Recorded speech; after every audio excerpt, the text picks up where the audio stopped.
Hello and welcome on Sport Update on Trust TV. Adeniyi Ajishafe. We'll start with cycling on the show. Cycling team from Nigeria will be going to Scotland to compete at the UCI Cycling Championship, while some will be going to Trinidad and Tobago to compete at the Commonwealth Youth Games there. Well, right now, Cycling Federation of Nigeria, CFN, leads team for UCI World Championship, Commonwealth Youth Games. Let's look at the list of those cyclists that have been at least earmarked to go for that particular competition. They are looking at that particular list. We have some Nigerians who are ready for this. Ese Upeseraye will be competing for Nigeria in track and road race.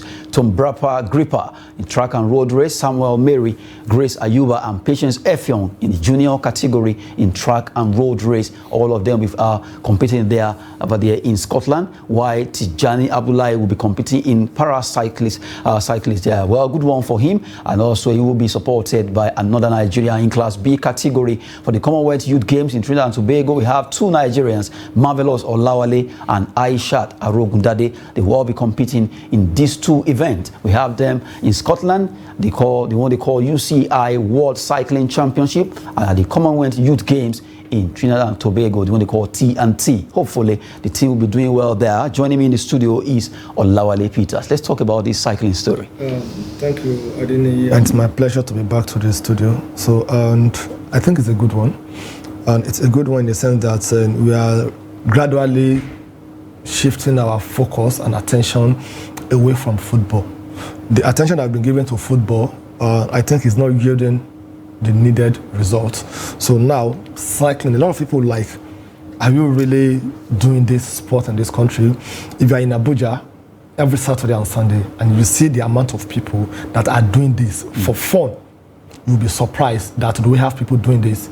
They do it for hours and they're doing it for fun. Now, when you now have an opportunity to do it for glory, to do it for money, for your country, let's be putting country before money. I know, as you have said, for glory, that's for the country. No, glory can be glory to you as an individual. Then for the country, it should be the country first before the money. The glory.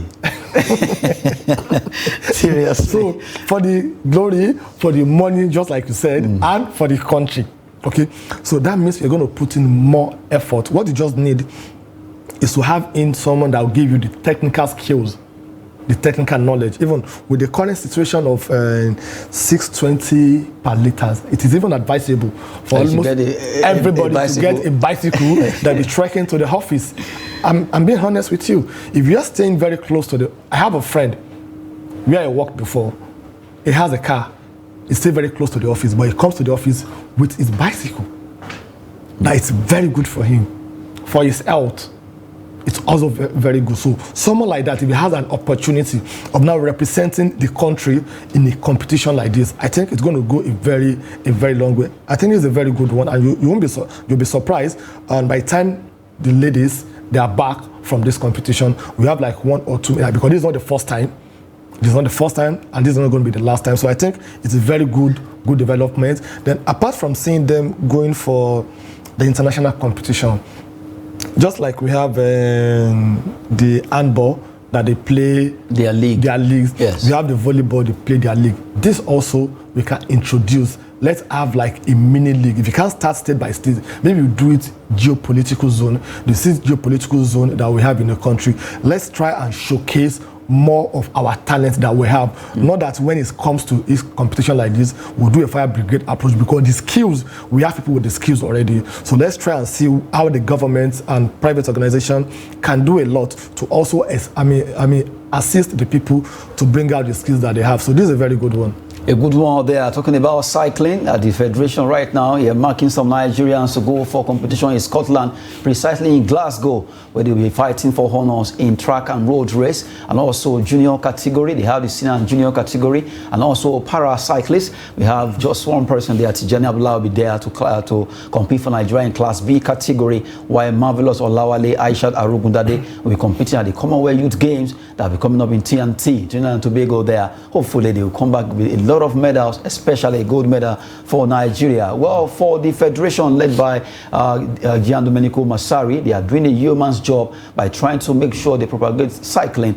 into the heart of the youth in Nigeria. Really, cycling is growing, and to let you know, different sport also, they are trying their best to make sure they get us away from football and also get that support that they deserve. If we can make at least 30, even 20% of what football dominates or gets in Nigeria to other sports, we have a lot of Nigerian athletes who are out there in hockey, cricket, handball, basketball, volleyball, different sports, and they will thrive. Even gymnastics, they will thrive. Recently, some Nigerians just came back from Malta, and we saw what they did, winning different medals in gymnastics. Young girls who are just of age of 9, 10, 11, and they did us proud in that competition. Just to give you a pop-up concerning sport development in Nigeria. We move away from cycling and let's talk about football now. Well, Super Falcons will be facing Australia on Thursday, and one of the ladies were out.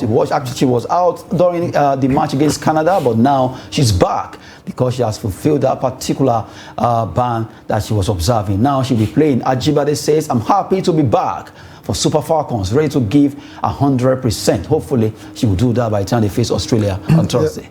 Yeah, we are happy to have her back also, and we know anytime she plays, and she's a dedicated and committed player, and she gives even more than 100%. That I can tell you.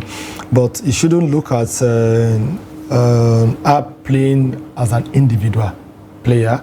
You should play together with the team, because that's part of the problem we normally have with our Super Falcons. They need to play as a unit. They need to play as a team. We know Ajibade, Asisat Oshola, they are stars. They've been made already. So if the focus are on you, and that is what I expected most of our coaches to be doing. If you know a particular player is a star to be marked down, look for one or two other players. Let them can spring up. Yes, let them be the one to spring up. When you are focusing on Ajibade or Asisat Oshola, see someone else. It has happened to Nigeria times without number.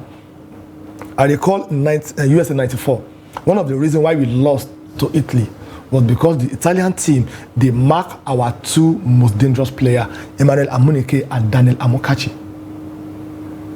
When both of them were out and down, we couldn't do anything. We couldn't do anything. So it shouldn't be that way, that if Ajibade didn't play, if Oshola didn't play, then we cannot play. This is a country of over 220 million that we can get more than I don't 3 sets of Super Falcons. About 10 or 15 sets of the Super Falcons. So, but what we have right now, let's try and see how we're going to make use of it. Now, we are playing against Australia, a co-host country. Now, New Zealand, we saw what happens to them today. They lost. So it's not about because I'm hosting, I must win. And we watched their match, their first match, which they won. They won narrowly, just 1-0. So that shows that we have what it takes to win and to beat them. And we need that 3 points to secure our qualification for the next round. If we can win our match on Thursday against Australia, which I believe we can, then we know that we are at rest for playing in the knockout stage. So as far as I'm concerned, we're happy to have her back, but the coach, the reason why he was employed, I think he should show that tactical skills. We need to see it this time around. If he can't give us this one, he shouldn't come back to Nigeria. Maybe he should just resign. He should just resign from there and go. We'll forgive him, because sincerely, he has been given all the needed support. So go out there and do the job. Go on there and do a good and fantastic job. And I've not seen any. I've not seen what he has done that I cannot do better than. That's the truth. So I think he needs to showcase his competency this time around against Australia on Thursday. Nigeria will be facing Australia on Thursday over there in Brisbane. Earlier on, we took on Canada. It ended 0-0, courtesy of our goalkeeper, who did well by being able to save a penalty that could have been combated by Sinclair. Kudos to Chiamaka Nnadozie for the fact that she was able to do that for Nigeria, still celebrating her, and also for winning the MVP of that particular game against Canada, earning us a point. and now we'll be facing Australia. Now, one of the Australian player, Grant, is already talking tough that it's going to be an open play. Let's look at that particular topic together. As we look at 2023 Women's World Cup, it will be an open game against Super Falcons. Grant talking there. They will not hold back. They will come out at us, and they will play with all their might and strength, according to Grant. Well, even though they are talking, I believe that we can do this. Yeah, it's a mind game, and I'm not surprised. It's expected. I expected our player to say the same also, to let them know that the fact that you are hosting doesn't mean you cannot be beaten. You are here to beat you. So it's a mind game, and that is expected before any match. That's why if you ask some of the coaches, some people, they criticize the likes of Jose Mourinho before the match. Before the match, he can even finish the match during his press conference. He will not attach any importance to it, or he will just say one or two things that will demoralize the other team. So that's what they are doing. So I think we should do that, okay? But you should do more of talking. You should do less of talking, sorry. You should do less of talking, more of playing. The match will be won on the pitch. So whatever they want to see, let them see it. But we too, you should try and counter it so that our morale will not be down. You not get even scared before the match, like we are losing before the match. I think we have what it takes to win the match, sincerely. If we don't win the match, with the players that we have currently now, the squad that we have currently now, because they are experienced players, they are exposed players, they are players that have confidence. So the issue of them not delivering would depend on how the coaching crew, they manage them, the skills that have been deployed to win the match. So that's why I said earlier, if we didn't win the match, one draw should just from there go and leave, because it shows obviously that he is a problem. Not that the players had a problem. Because if you are not going with the experienced players, because some of us will criticize, give the younger ones the opportunity. But you still stick with majority of the old players. So you went with the old players because of their experience, because of their exposure.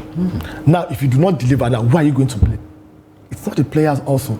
The work of a manager is ability to use the resources within your means to achieve your set goals and targets. And it has abundance of resources. As you are right now, if they ask you to pick first 11 from the squad that we have currently now, you know all of them. So what is lacking that you may not have, because it's not your own area of specialization, is the skill, the competency, the ability to watch the opponent, to know their own weak points, and you capitalize on it. They said they want to do an open play.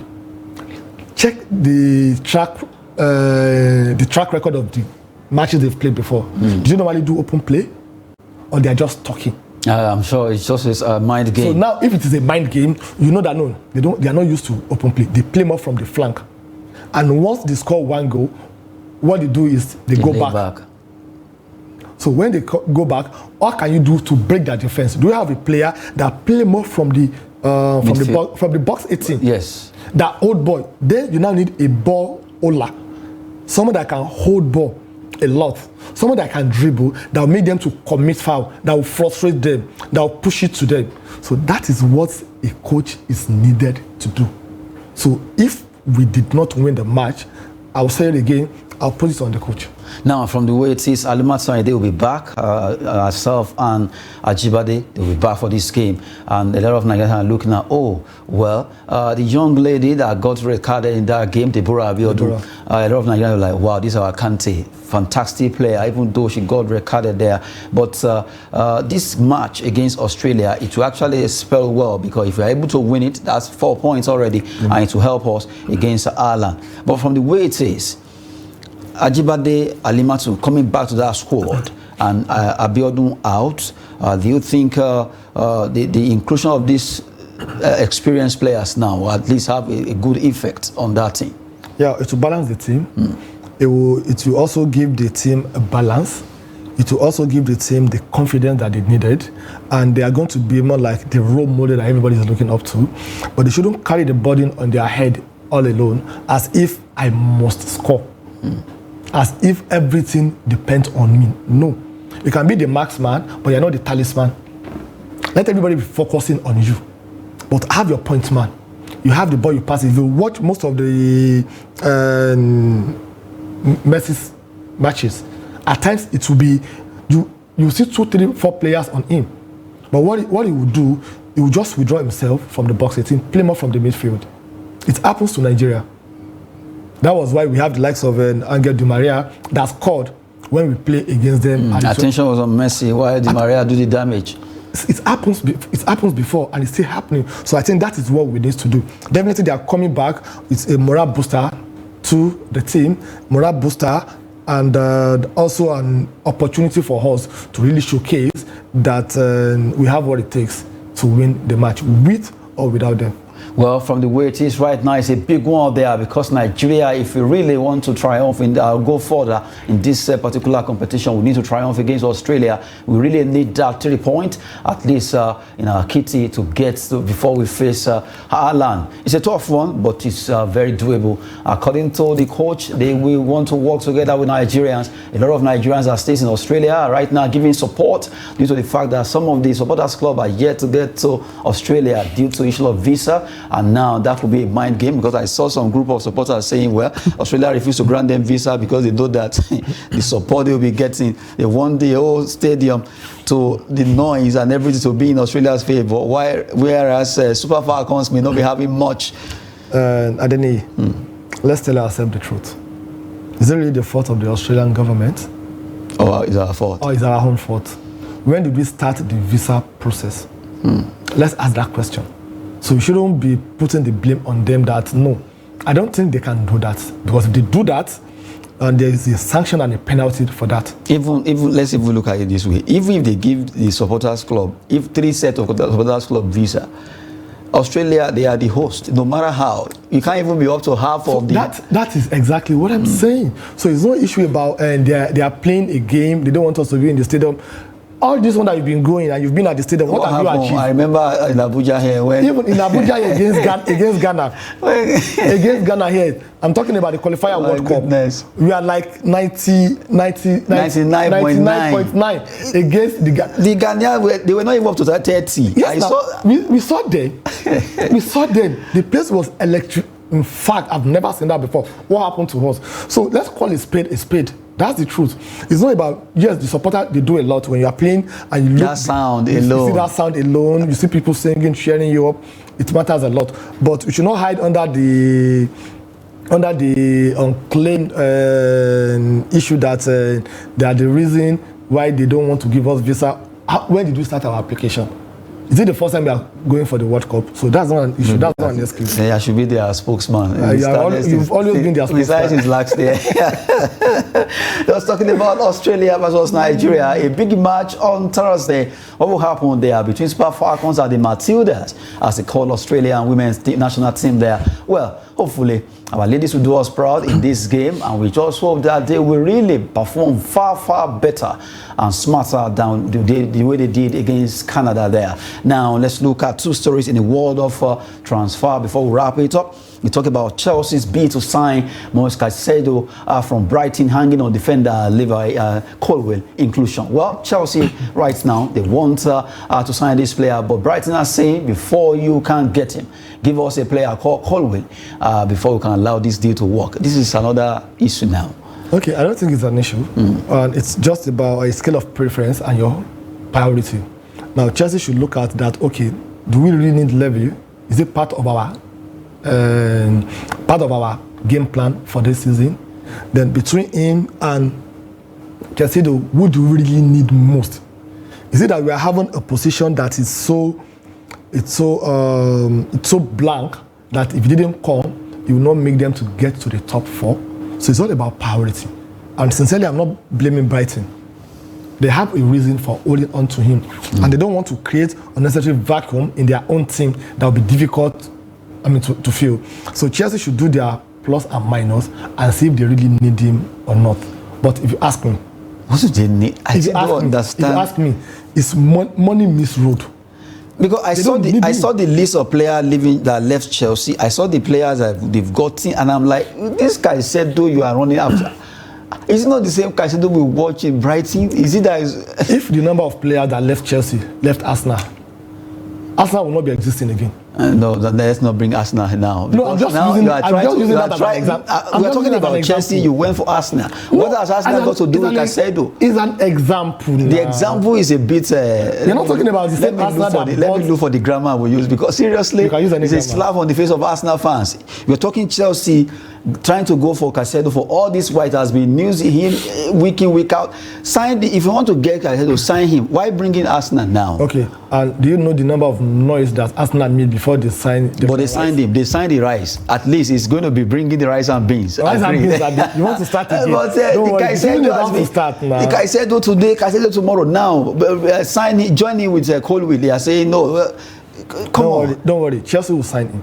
They will sign him. Yes. And then they will give. We'll come back to Brighton. We'll come back to the show, and I will tell you that I told you that they will sign him. I'm not saying they cannot sign him, but I'm just surprised that you brought in Arsenal. Arsenal has got nothing to do with this issue. Now it's just a way of trying to malign Arsenal. That's why you are trying to cover up for Chelsea, and then you are attacking Arsenal now. What has Arsenal got to do with Caicedo's deal? Okay, now the question is, can Arsenal release 8 players and they'll still be existing? 8 players? Yes. They can, of course. They can release a lot of players from academy and all that.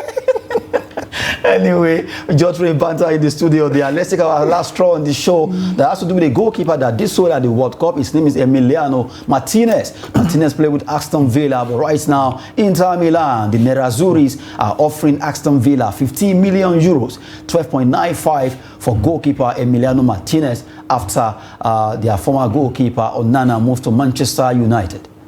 And I think they made a mistake by allowing Onana to go without a replacement. And now, going to Aston Villa, football is business. Take it or leave it. Going to Aston Villa, I don't think Aston Villa will allow Emiliano. But they know they really need. They know they are desperate in need of a keeper. So if they want to get him, they will really pay for it. The money they collected from Onana, they will even add on top before they can get Emiliano Martinez. Because Martinez is one of the best goalkeepers in the world. Currently now, it's even the custodian of the World Cup. The World Cup. Also the glove. Yes. So it's currently in his possession. So and Aston Villa also, they are going to play in Euro this season. They are paying the qualifiers to play in Euro this season. So it's one of the integral parts of their team. So for them to get him, I'm not saying they will not get him, but they have to pay. And they have to pay dearly for it. They have to pay big time for Emiliano because the 15 million euros for me. I look at 12.95 for Emiliano that did well at the World Cup, and we know what he has been doing with Aston Villa. They won't sell him for a cheap at all. Anyway, I'm sure you're not going to agree with me, and you may want to question the reason why I'm saying this. Inter Milan, they are pricing like Arsenal. They are doing what? They are pricing like Arsenal. I didn't even hear well. No, I'm just saying that Arsenal price like Arsenal that covered £105 million to buy Declan Rice. They will pay for it. Oh, come on. They will pay for Arsenal no longer do business like the way they used to do it. They are different now. They are different now. Yes, they are now doing business the way Chelsea used to do business. The way they used to do, but now Chelsea are just buying. They don't buy the way they used to buy during Mourinho and all that. They have changed their tactics, and it's not working for Chelsea them. that spent over 300 million. They broke it down. Then you hear a player 60, 40, 100. Now you broke the record, 105. Seriously, that's now performing. We are waiting for your back. We just have to go right now on the show. Sports Update on Trust TV with Olawale Peter. Thanks so much for coming. It's my pleasure being here, Adeni. Thanks for having me. I'm Adeni Ajishafe. Thanks for watching.